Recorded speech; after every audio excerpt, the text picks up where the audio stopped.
Vande Devam Umapatim Suragurum Vande Jagat Karanam Vande Pannagabhushanam Mrigadharam Vande Pashunam Patim Vande Surya Shashanka Vanhi Nayanam Vande Mukunda Priyam Vande Bhakta Janashrayam Cha Varadam Vande Shivam Shankaram Vande Bhakta Janashrayam Cha Varadam Vande Shivam Shankaram.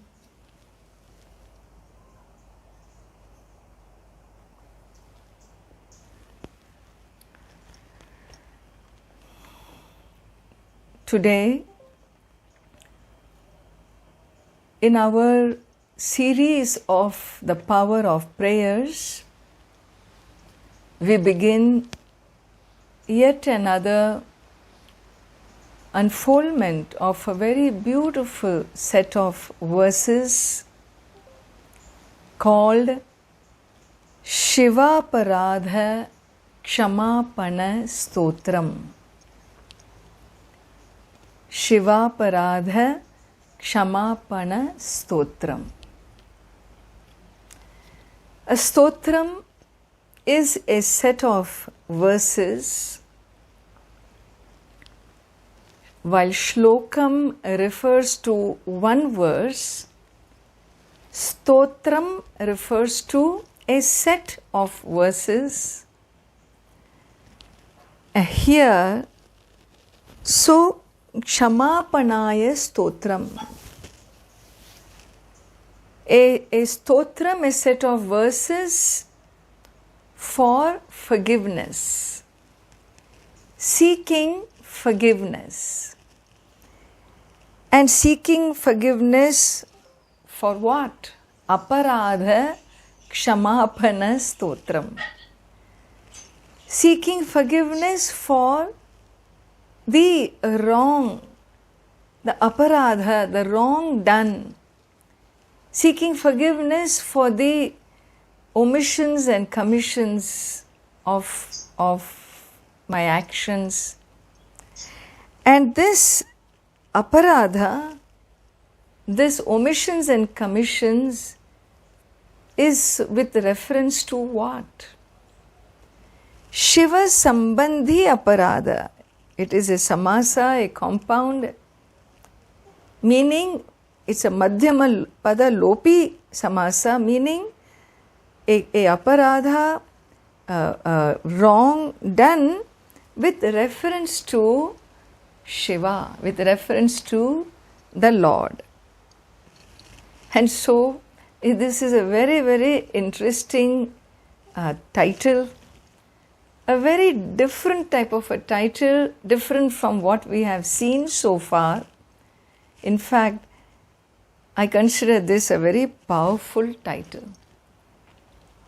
Shiva aparadha ksamapana stotram is a set of 14 verses, amazing set of 14 verses seeking forgiveness. So it almost looks like it's a Christian theology or something, where you seek forgiveness, you atone for your sins and so on. Well, let us understand what is the model here. Because in the Advaita Vedanta Parampara tradition, when you say that you are seeking forgiveness from the Lord, who needs to forgive here? God needs to forgive. God needs to forgive, or Lord Shiva needs to forgive. Does he need to forgive? Let us understand the basic philosophy here. Who needs to forgive? Well, definitely not I, because I'm the one who has done the omissions and commissions. But then you are saying the Lord needs to forgive me. The Lord can forgive only if the Lord has expectations from you, is it not? He has some expectations. Those expectations are not met with. In those expectations, you have disappointed your divine being, your creator, and therefore you ask forgiveness, no? So the question number one is, does the Lord have expectation? Does He have, a hope, a wish, a want? Does He desire you to be some way and you violate His desire? That whole dynamic between the created and the creator, is it one of expectations and hope? The truth is, the infinite being is that being who has no expectation. If he also has expectation, then he becomes like my uncle, He becomes very ordinary, in other words. The Lord is someone who has no expectations because He has no judgment. We call Him, we invoke Him as an infinite being. Do we even understand what we mean when we say infinite? He's not a finite being with attitudes of a mortal being. He is the infinite, He is consciousness, He is of the nature of light. He is she is he. All that is here is one. And therefore, what is the expectation on behalf of the infinite? There is no expectation. You may say, no, He has no expectation, but I have done things to hurt God. This is some of the language theologies use. You are hurting God. You are hurting God. You are damaging Him. Are you damaging His self-image? Does He have a self-image based on what you think of Him? Or does He have a mind which gets hurt like your mind gets hurt?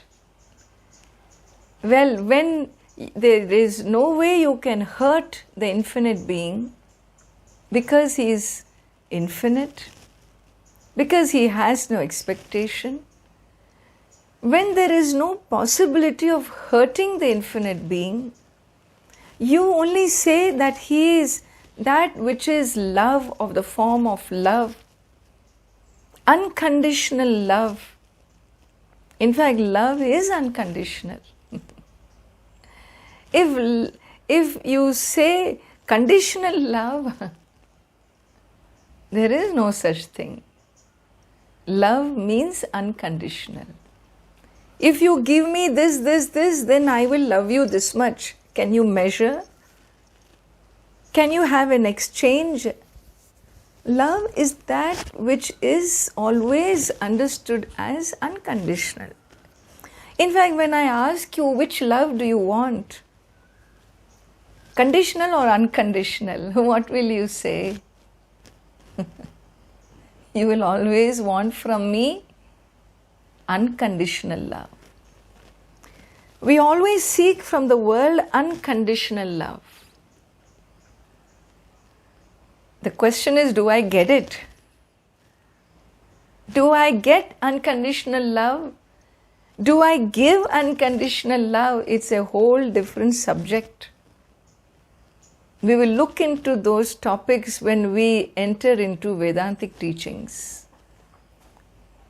Here, the infinite being is declared as someone who has unconditionality. Unconditionality means no judgment. No judgment means no expectation. No expectation means no hurt. He is not a victim of you hurting him? And therefore, what is this seeking forgiveness? Think about this. It's a very, very deep question. What are you seeking forgiveness? Hurt and guilt is not something that belongs to the world of the infinite, the divine. You may say, no, the infinite is not hurt. Lord Shiva, okay, I agree, he has no hurt, no expectation from me. But I have hurt, I have guilt, I have done omissions and commissions. In fact, you know something? As children of the divine, as beings of this world created by the Lord, we exist in the image of the infinite. This is exactly what we say in the tradition. We understand the nature of every being, every individual, every mortal. Who is this person? Is he a person of guilt and hurt? Is hurting my normal existence? In fact, the entire Vedantic tradition, our entire spiritual ecology, our philosophy, the backbone of a spiritual civilization is what? Is awakening to your truth, your nature, your essence, essential nature, which is free from guilt and hurt. Like is the nature of the infinite, so is the nature of the children of the infinite. Every child grows up in the image of his parents. We are here as human beings, living a life in the physicality, and our essential nature is what? Non-different from the nature of the infinite. What are you saying here? Well, all that I am saying is, if the infinite has no hurt, if the infinite does no wrong, if the infinite is infallible, then our essential nature, the nature of the soul, is also free from hurt, free from guilt, free from fallibility. This is the master equation. This is a very, very powerful metaphysics, a very powerful master key. The king of all secrets of the universe is this secret, what? That you, the individual, is free from hurt, is free from guilt. Neither you can ever be a victim of circumstances, nor can you be a perpetrator. You simply are who you are, reflecting the nature of the infinite, the divine. Well, if this is true, then Ammaji, is this class closed? You have chosen a text which has no meaning. Shiva aparadha ksamapana stotram. Where do we place this particular series here? Well, while the truth sits in this metaphysics of oneness, the lack of knowledge of this oneness,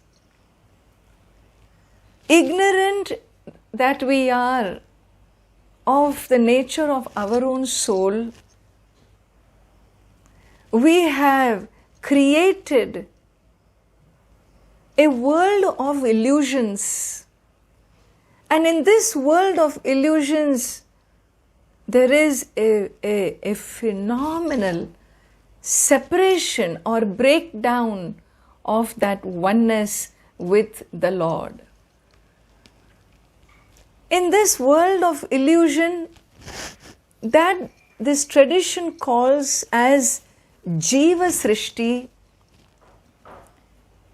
Ishvara Srishti is the world created by the infinite being. Jiva Srishti is the world created by the human being. And so in this world of illusions created by us, where we experience the physicality, and what can merely be an embellishment to the truth, here we take this experience as real. The sun rising in the eastern sky, is it a truth? Is it a fact, a metaphysical fact? Or is it merely an experience?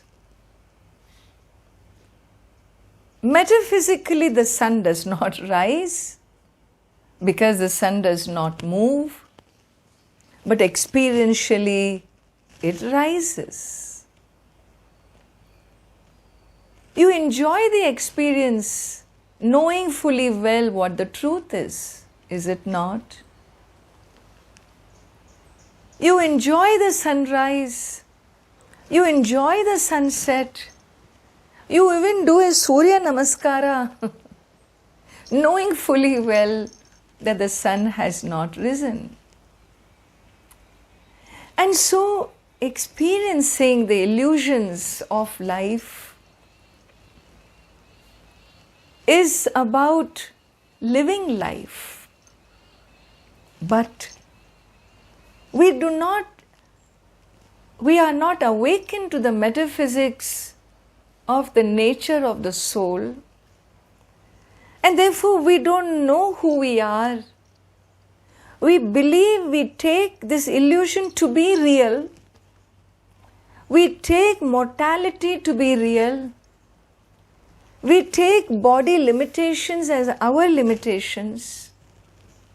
We take the limitations of the body-mind-sense complex as our limitations.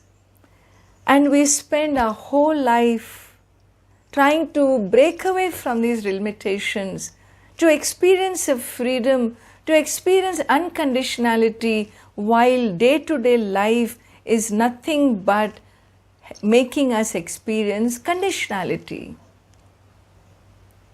We are in search of the infallible, and the world every day continues to fail us, is it not?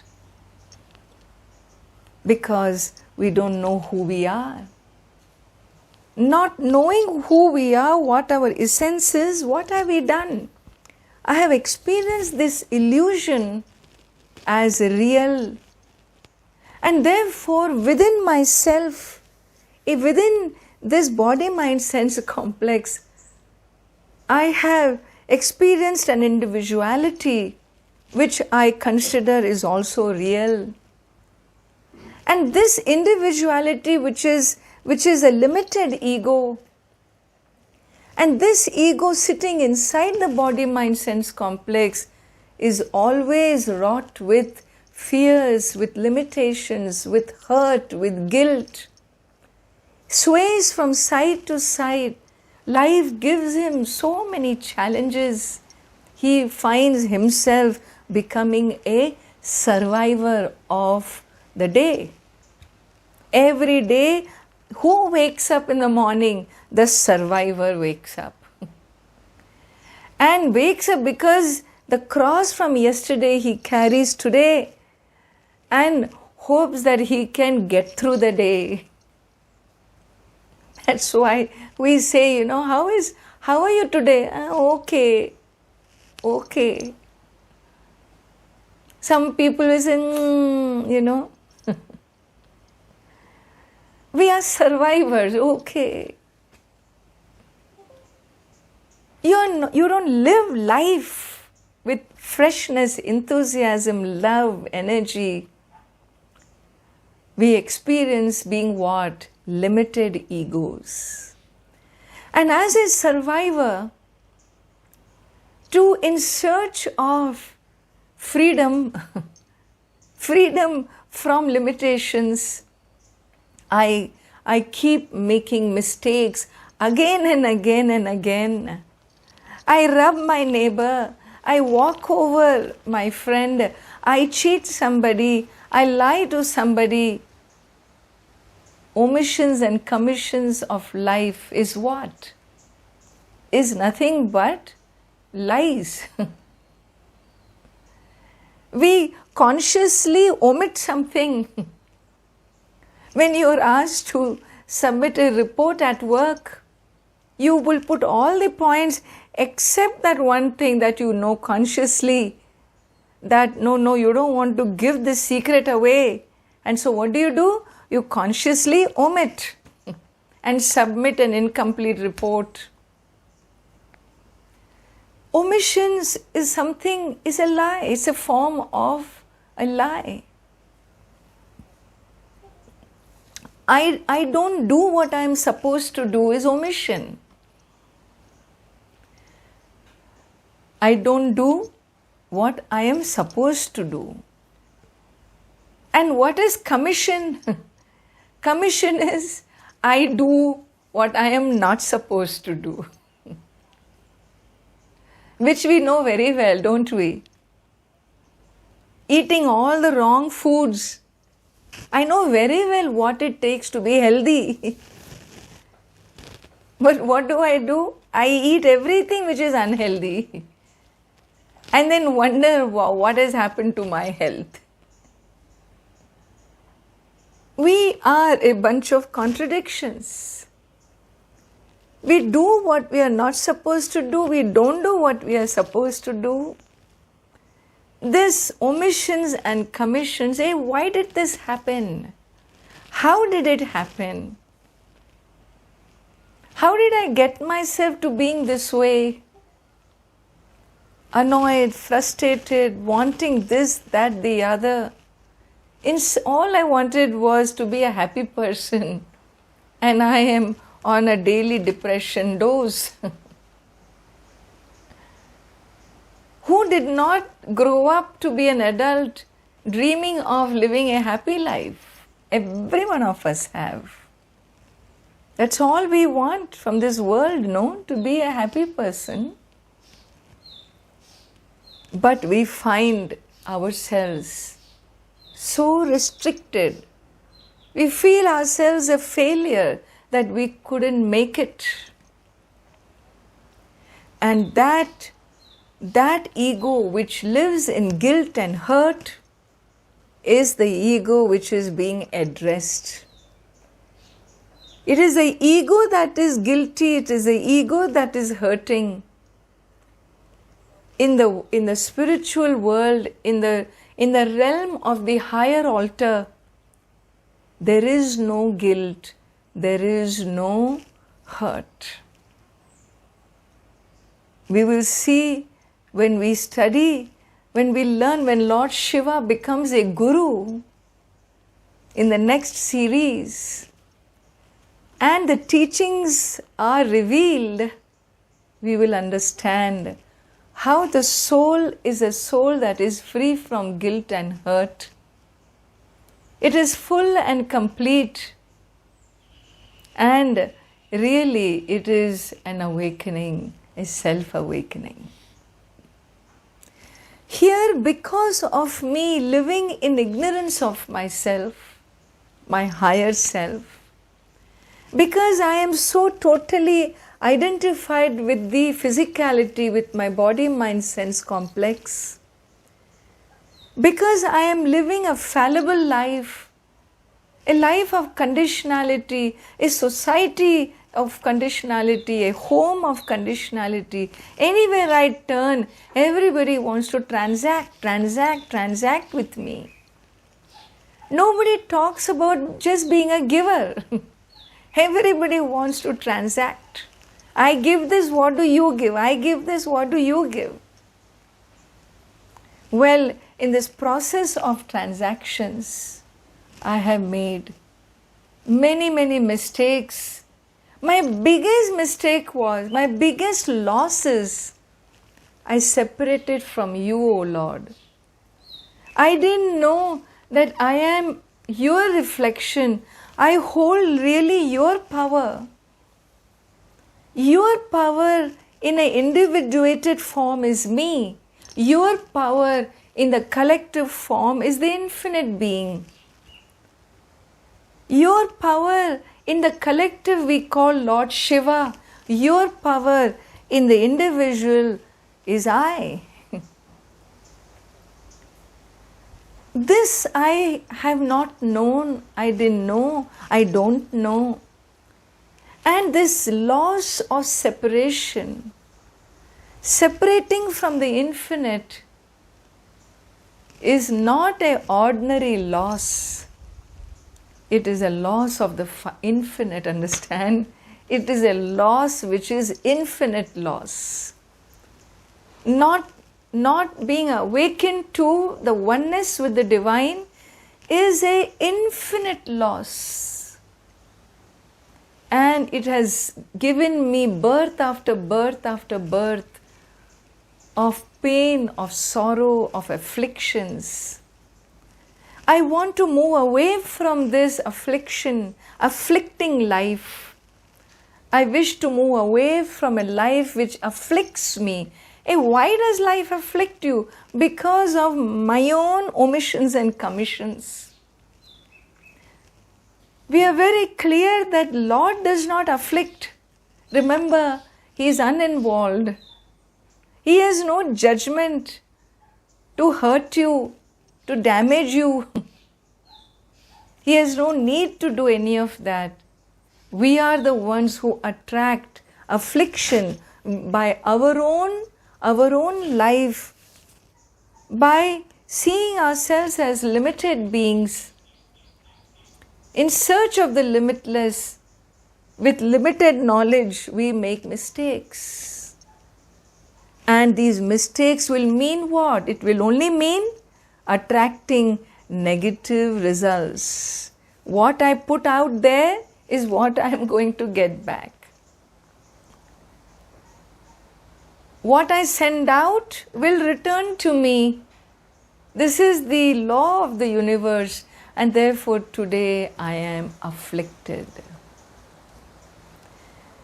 I don't want to be afflicted, and therefore here in this set of verses, very beautifully, there is a prayer to the Lord, seeking His forgiveness.